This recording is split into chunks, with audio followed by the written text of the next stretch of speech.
और एक और चीज, जो भी सियासतदान होता है, मैं भी तकरीर करता हूं और बहुत अच्छी तरीके से अल्लाह ने मुझे ये नेमत से नवाजा अपने नबी करीम सल्लल्लाहु अलैहि वसल्लम के सदक़े में। मगर मैं अपनी तकरीर में गाली नहीं देता हूं किसी को। लोग बहुत बोलेंगे। अब मेरा आज भाषण हुआ तो उसके बाद कल से ये लोग शुरू कर देंगे, समाजवादी के लोग, ये ओवैसी वोट काटने आया, ये जहां भी जाता वोट काट देता है, वो जीत जाते, फुला पार्टी जीत जाती। आज से 3 दिन पहले औरंगाबाद में एक मशहूर जर्नलिस्ट साहब आए थे, मेरा इंटरव्यू किया। उन्होंने मुझसे ही सवाल किया, मैंने कहा बिल्कुल सच है। अमेरिका में असदुद्दीन ओवैसी ने कमला हैरिस को हरा के ट्रंप को जिता दिया। मैं ही किया, मैं बोल रहा हूं ना, मैं ही किया। मेरे को जाने की जरूरत नहीं थी, मैं ऐसा पढ़ के फूंक दिया वहां पे, तो लोग बोले कोर्ट काट दो। अरे आप बताइए, मैं एक पॉलिटिकल सियासी पार्टी हूं, अगर मैं इलेक्शन नहीं लड़ूंगा तो क्या करूंगा मैं? तो अब हमारे इस जलसे के बाद कल से हजरत इबलीस के एजेंट शुरू हो जाएंगे। तो आप डरना घबराना नहीं, आप उनको इतना ही बोलना कि हम आयतल कुर्सी पढ़ के फूकेंगे सब पे, उन्हें जाएगा वापिस। आप बताइए कि 15 साल में आपने कुछ नहीं किया। 15 साल में से आपने क्या काम किया, बताओ जनता को। आप बताओ। मैं हैदराबाद का 5वीं मर्तबा का एमपी हूं। जब मैं जाता हूं जनता के दरमियान में बोलता हूं कि देखो, मैंने पार्लियामेंट में इतने सवालात किए। 2023 का बेहतरीन पार्लियामेंटेरियन का अवार्ड मुझे महाराष्ट्र का एक लोकमत अखबार ने बुलाकर मुझे दिया दिल्ली में। मैं कोई एहसान नहीं किया मैंने, क्योंकि मैं जानता हूं कि जो जनता सुबह उठकर पोलिंग बूथ को जाकर वोट डालती है, और खास तौर से हमारी मां और बहनों को लाखों सलाम। बेचारे सुबह उठते भी हैं और हजरत शोहर को कुछ पेट में डाल के भूखे पोलिंग बूथ को जाकर एक एक घंटा ठहर कर वोट डालकर आती है। और उन गरीबों की कुर्बानियों की वजह से हम जीतते इलेक्शन। एक तो अल्लाह का फजलो करम और नबी करीम सल्लल्लाहु अलैहि वसल्लम का सदका, अहले बैत की दुआएं, और इन गरीबों का वो कुर्बानी। उस पोलिंग के दिन कितना लोग भागते एक नेता के लिए।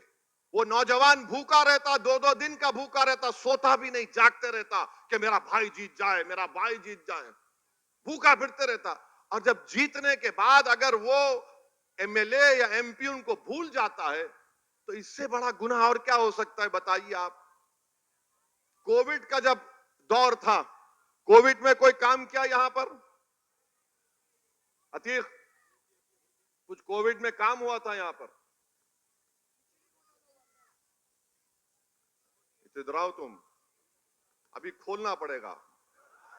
कोविड में कुछ काम हुआ था? खिचड़ी घोटाला किया था। क्या खिचड़ी घोटाला हुआ था? बीएमसी ने खिचड़ी बनाने के लिए पैसा दी थी। हाँ।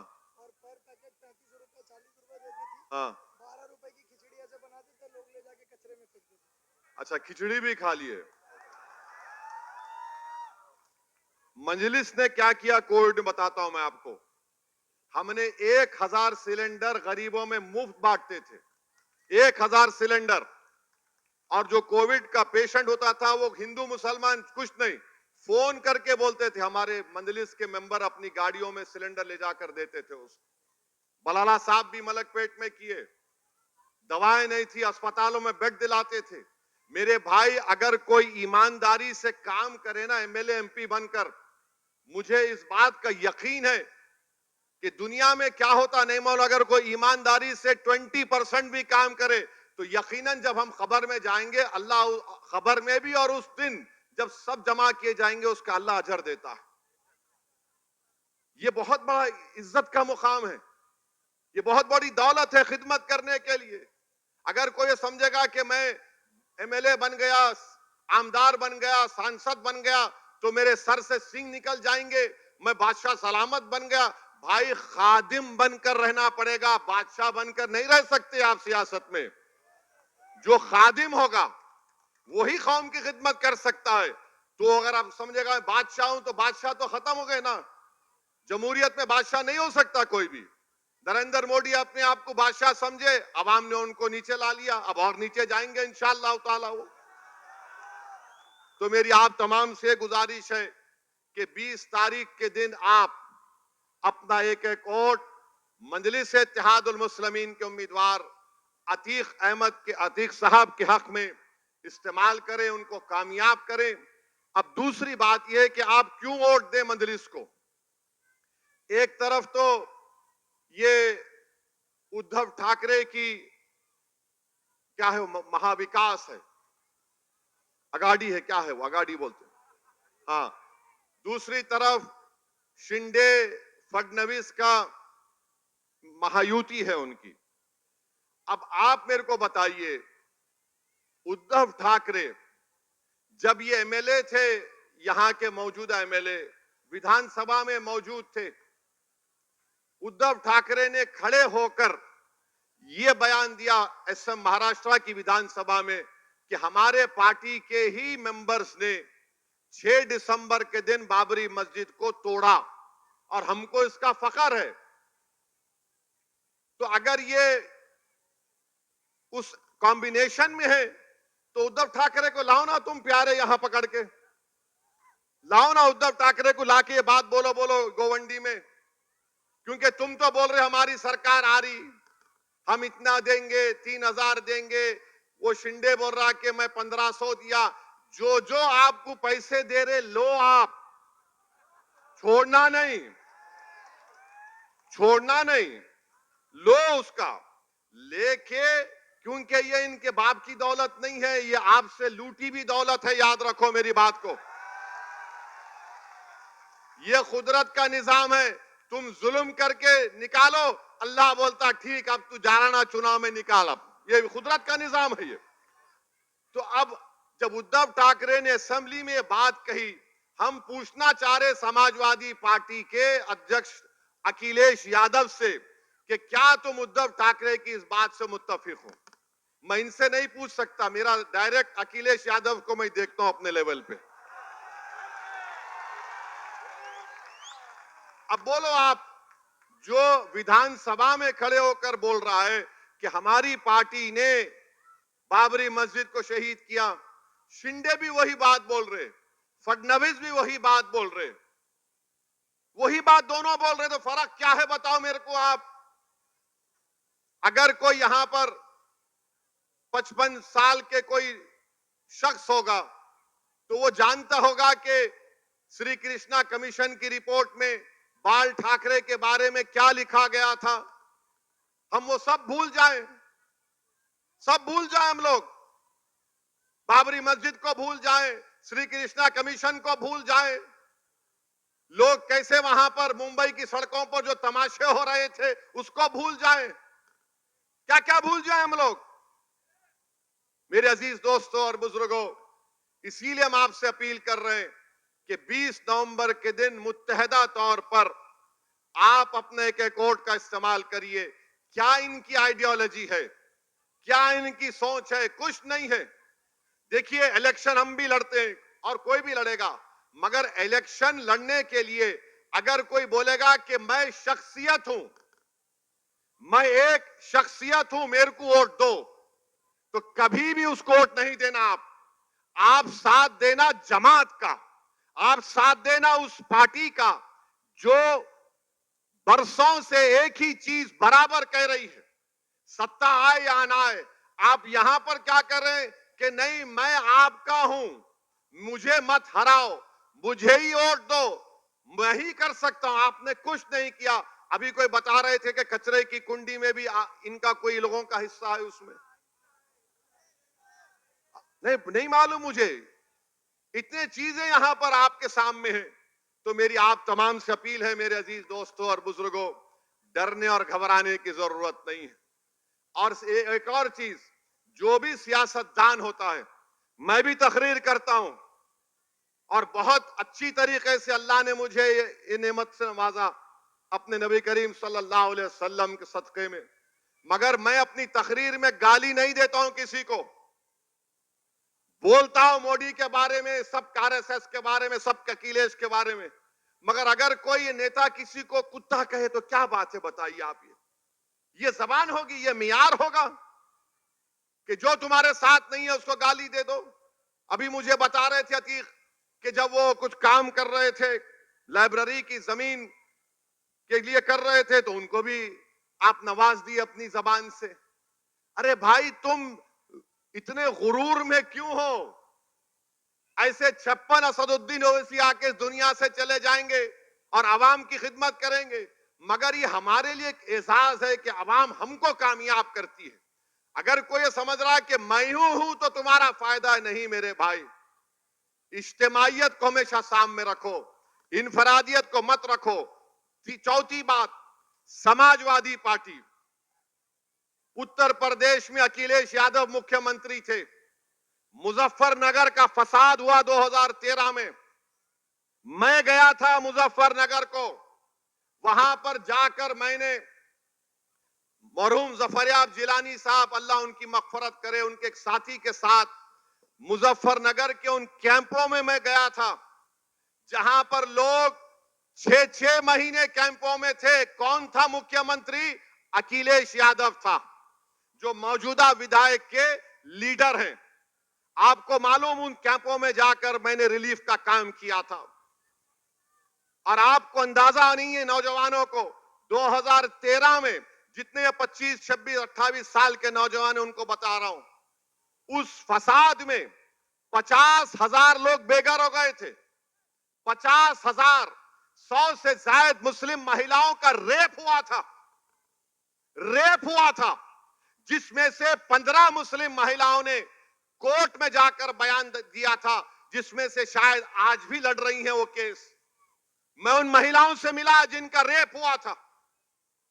मैं पूछना चाह रहा हूं, जब मुख्यमंत्री तुम्हारा था समाजवादी का और तुम मुख्यमंत्री हो, 50,000 लोग मुजफ्फरनगर के कांड में बेघर हो गए, और आज मुजफ्फरनगर से कोई आकर ये बोलेगा कि इनको वोट दो, पहले तुम अपने गिरबान में झांक कर देखो कि मुजफ्फरनगर के फसादात में महिलाओं का रेप जब हो रहा था, खेतों में ले जाकर भगा भगा कर उनकी अस्मत लूटी जा रही थी, कहां थे मुजफ्फरनगर के कायदीन? जब कहां थे अखिलेश यादव?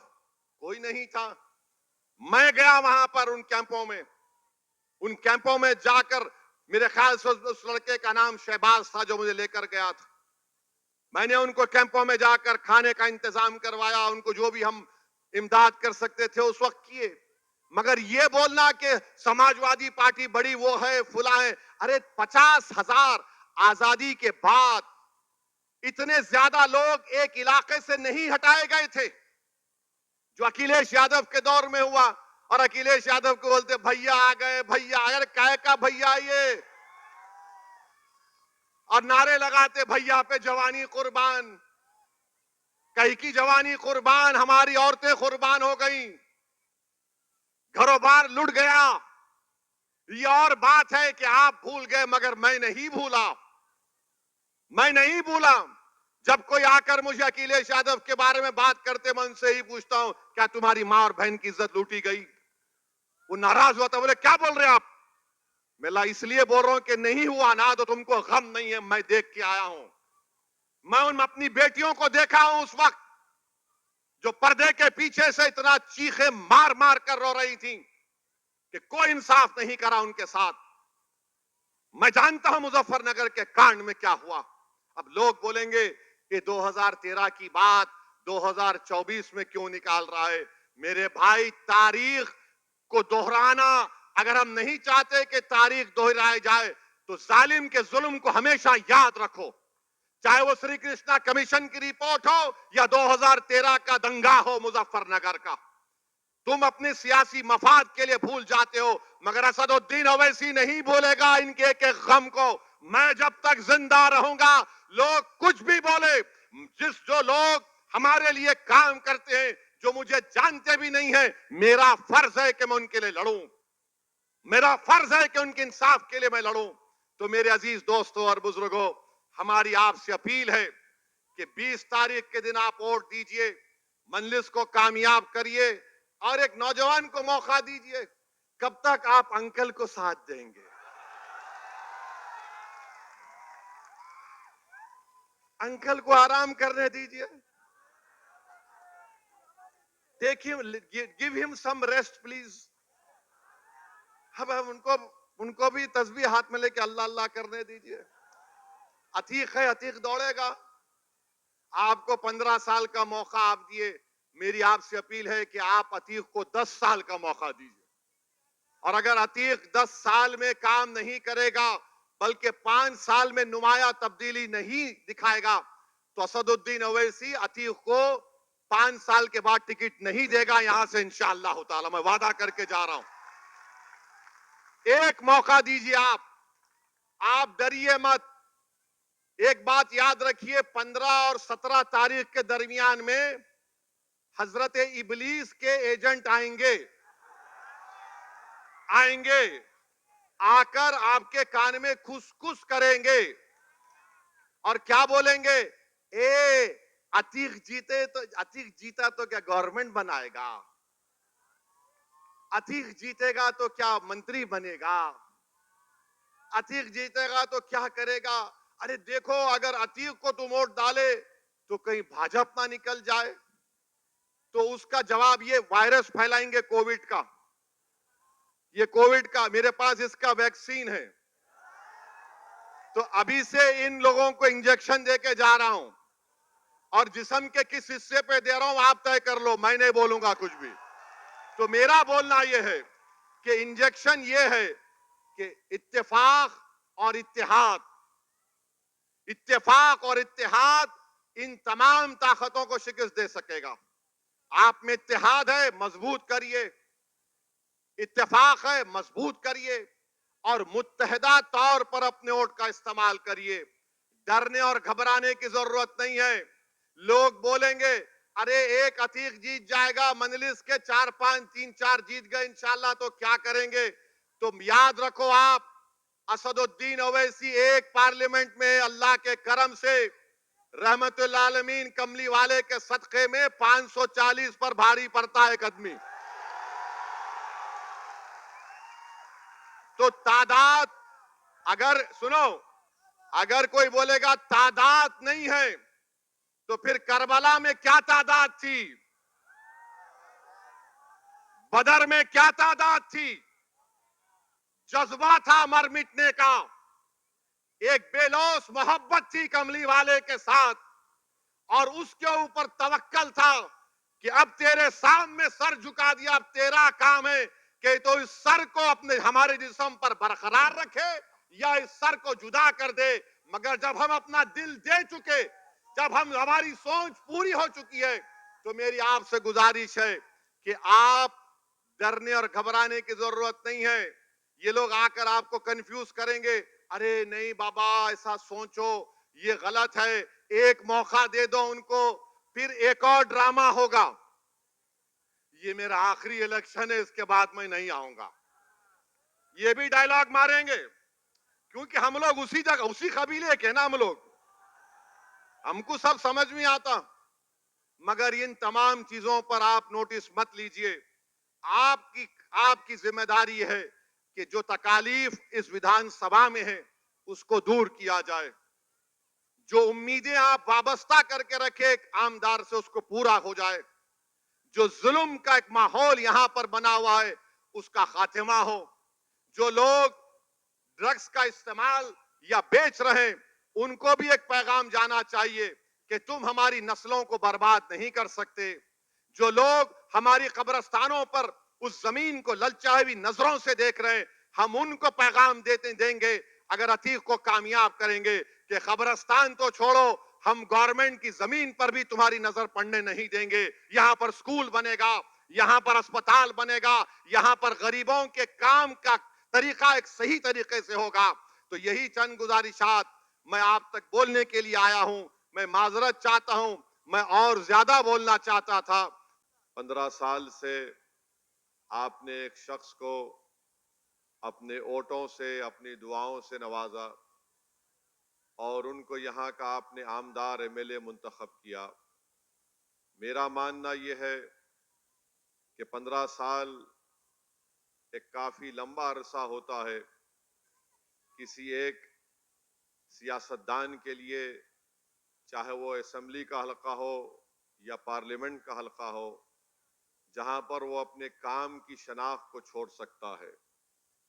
मेरे अजीज दोस्तों और बुजुर्गों, ये मैं बात इसलिए कह रहा हूं कि सरजमीन हैदराबाद की आवाम को हम सलाम करते हैं कि अगर हमारे एमएलए मुंतखब होते हैं, जैसा कि अहमद बलाला साहब हैं, ये 2009 में पहली मर्तबा हल्के असम्बली मलकपेट से एमएलए बने, फिर 2014 में मलकपेट की आवाम ने उनको मुंतखब किया, फिर 2019 में, और फिर 2018 में, और फिर 2023 में 4 मर्तबा के आमदार अहमद बलाला साहब हैं।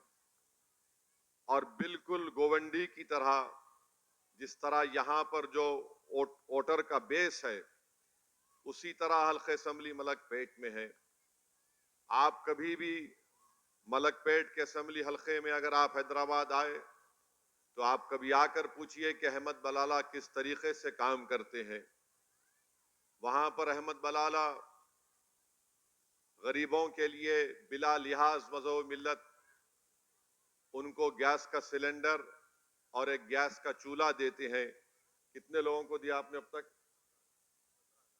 उन्होंने 15 साल में 15,000 गरीब माँ और बहनों को गैस का सिलेंडर और गैस का चूल्हा फ्री में दिया है। इसमें कोई गवर्नमेंट की स्कीम की जरूरत नहीं थी, इसमें कोई गवर्नमेंट की स्कीम की जरूरत नहीं थी। अहमद बलाला ये करते हैं। फिर अहमद बलाला से हमने कुछ चीज सीखी। ये अपने विधानसभा में खवातीन को सिलाई का ट्रेनिंग सेंटर चलाते हैं।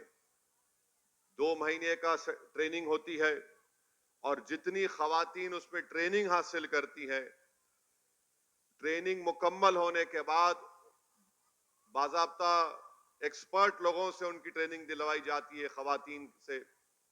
और जब उनकी ट्रेनिंग मुकम्मल होती है, उसके बाद बलाला साहब उनको एक जिगजैग मशीन फ्री में तोहफे में देते हैं, ताकि हमारी माँ और बहनें घर में बैठकर सिलवाई का काम करके कुछ रोजगार या पैसे हासिल कर सकें। और ये काम मलकपेट के असेंबली हल्के में बलाला साहब सिर्फ मुसलमानों के लिए नहीं करते, बल्कि जो कोई जिस किसी मजहब का हो वो आकर वहां पर इसमें इस्तिफादा हासिल करता है। ये काम मजलिस वहां पर करती है। फिर दारुसलाम में हफ्ते के 6 दिन हर एमएलए को सुबह 10 बजे से दोपहर में 2 बजे तक बिला नागा आकर बैठना है। हाँ, कोई जरूरी काम हो जाए तो अलग बात है। और अवाम रास्त आकर आप अतीक से पूछ सकते हैं, दारुसलाम में अवाम आकर हमसे मुलाकात करती है। हफ्ते में 4 दिन अहमद बलाला और हमारे पूरे एमएलए ये कोशिश करते हैं कि वो अपने क्षेत्र में, अपने विधानसभा में जाकर कम से कम 2-2 घंटे वहां पर पैदल फिरते हैं, अवाम से मुलाकात करते हैं। और कैसे मुलाकात अवाम से होती है? गवर्नमेंट के ऑफिसरों को साथ लेकर जाते हैं, चाहे वो वाटर वर्क्स का हो या म्युनिसिपैलिटी का हो या इलेक्ट्रिसिटी का हो। इन सब को साथ ले जाकर पहले से बता दिया जाता है कि एक मुकाम पर यहां पर दौरा होगा और आवाम से बात होगी। फिर उसके जरिए से उनके तकालीफ को सुनकर फिर काम करवाया जाता है।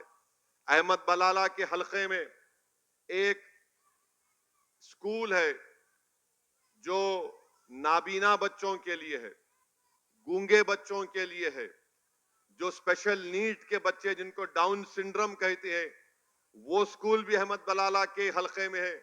और हैदराबाद का सबसे बेहतरीन गवर्नमेंट का स्कूल है इन बच्चों के लिए।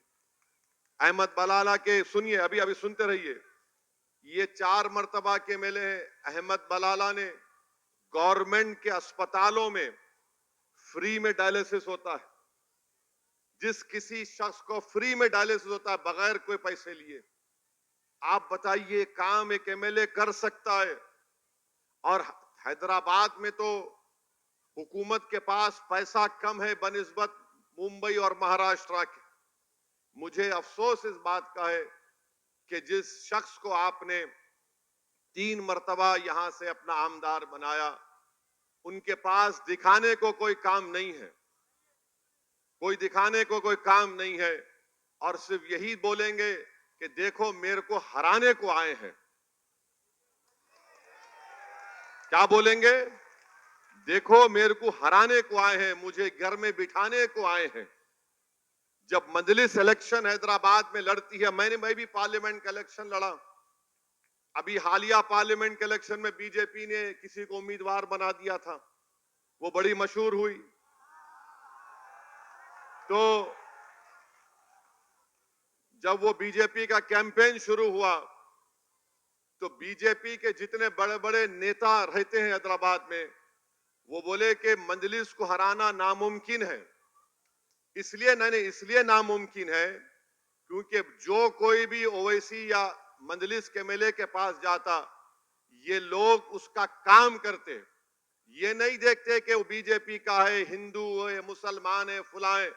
जो हमारे पास आता, हम उसका काम करवाने की पूरी कोशिश करते उसके लिए।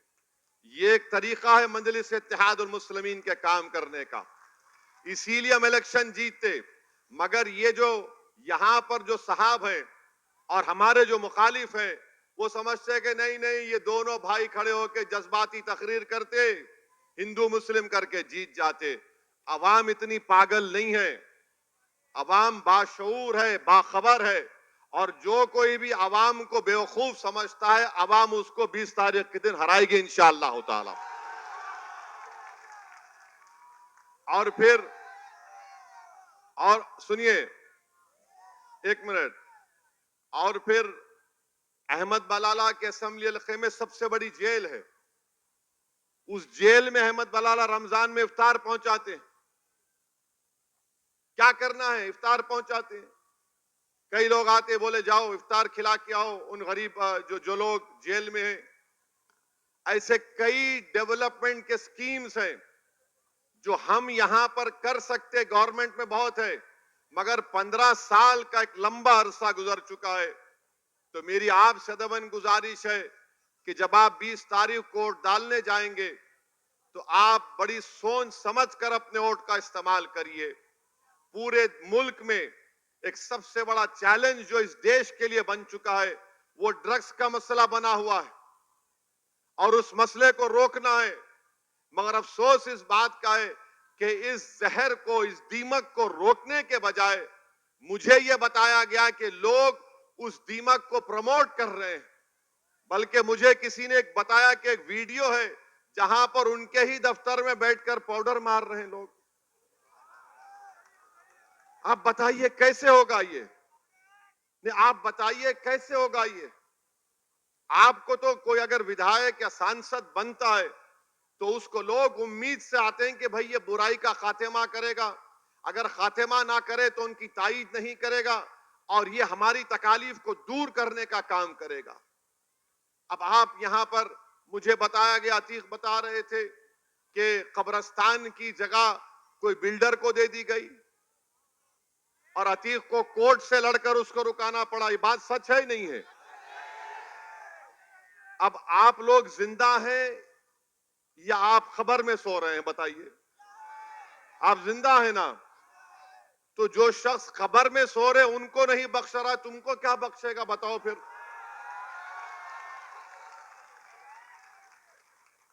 आप समझे हमारी बात को?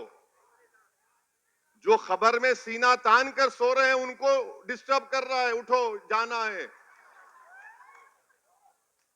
और जो जिंदा चल रहे हैं अभी, सबको जाना है, उनको भी जाना है, मुझे, सबको जाना है खबर में। मगर आप खबर की जगह पे अपने दोस्त को दे दिए, डेवलपर को, अतीक को कोर्ट को जाना पड़ा। अरे जो खबर में है उनको नहीं छोड़ रहा, तो जिंदों की तो खैर नहीं है, याद रखो आप। ये इसीलिए मैं मजाक में नहीं कह रहा हूं, बड़ी सीरियस तरीके से कह रहा हूं। इसीलिए 20 तारीख को आपको अपना एक एक वोट, यहां से बीजेपी की कामयाबी को अगर रोकना है, तो अतीक को अपना नया आमदार बनाइए आप इंशाअल्लाह ताला। अतीक को अपना नया आमदार बनाइए। और ये लोग